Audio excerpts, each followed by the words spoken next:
wala po kayong kailangan sa amin, nandiyan kayo po. You will give us everything and expecting nothing in return. Yun po yung kitang-kita po sa inyo. Sir, I will accompany you to Davao.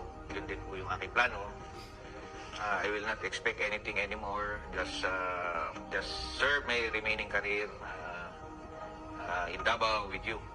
Ang masabi ko, may puso siya, lalong-lalo na sa mahirap.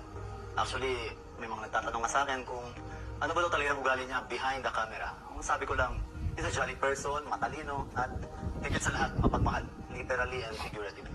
Para sa akin, isa sa natutunan ko kay PRRD ay yung pagiging mabait, pagbibigay respeto sa kanyang mga security. As commission officer, pili ko po itong tularan at ma-apply ko po sa aking nasasakupan. Sana sir, hindi mo kami makalimutan kahit na hindi na kami mag-work for you. Malapit na kasi and sana sir, parati kang healthy kasi pag happy ka, kasi yung dating ng smile mo sila, pag happy ka na, giging happy din kami parati din. Sir, bata mo ko forever. Ako magkapasalamat kay naghatag ka sa amo. Wala na ka ba sir, pero idol dito ka sir. Kasi idol kay tika sa dili kay tungod sa imong leadership o sa imong nabuhat sa amo kundi tungod sa imong pagkamaayong tao. Naarami kami sir, mag-support sa imo sir. Sana sir, mas mahaba pa yung time na ikaw ang presidente. Kasi you've done a lot.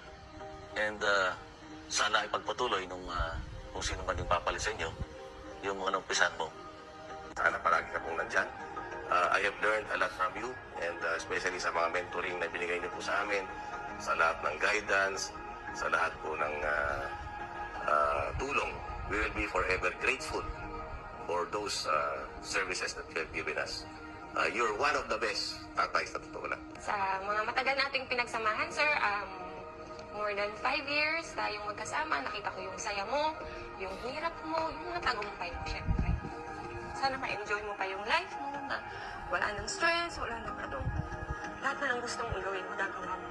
Sharing him the 6 years of his presidency, since the very beginning, the campaign period, and then until the end of his term. During the remaining years of our lives, no, na makikita ko pa rin ang mahal na Pangulo natin na nagsiservisyo sa bayan at nagbibigay ng guidance sa mga sumusunod sa kanya. Gusto ko lang sir na sabihin sa iyo na mahal ka namin sir sa in behalf of the Presidential SOS Battalion.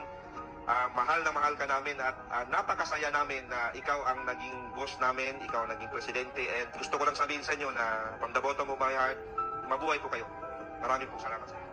Sir, sa 6 na taon na naging security officer niyo ako, maraming salamat sa kumpiyansa at tiwala na ibinigay niyo sa akin at saka sa aking mga kasamahan ng mga security officers. Ang hangad lang namin palagi sa inyo, sir, ay maprotektahan kayo, maging safety kayo. PRD has been more than just my commander-in-chief being in the military. So I always looked up to him like parang he's my father. Kasi there were many instances that we ate together, then sobrang relaxed lang.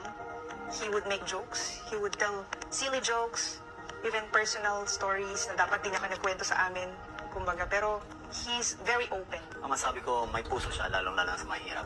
Actually, may mga nagtatanong nga sa akin kung